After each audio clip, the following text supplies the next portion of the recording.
تمہارے خلاف پہلے ہی میں بہت مال مسالہ جمع کر چکا ہوں۔ کیا کیا ہے میں نے؟ وہ اکھڑ لہجے میں بولا۔ تم نے ایک اپنے ملازم رب نواز سے چوری جیسا سنگین جرم کروایا ہے؟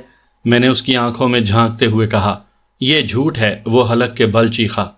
تمہارا ملازم اقرار جرم کر چکا ہے ملک دلدار، میں نے سنسناتے ہوئے لہجے میں کہا۔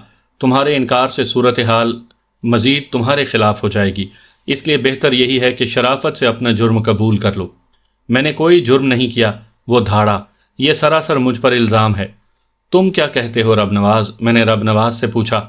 وہ اپنے لہجے میں ہمت بھر کر بولا، سچ یہ ہے جناب کہ ملک صاحب نے ہی مجھ سے کنگن کی چوری کروائی ہے۔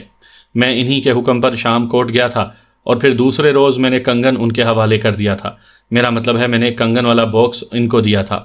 اب یہ مکر رہے ہیں تو میں کیا کر سکتا ہوں؟ تم بکواس کرتے ہو۔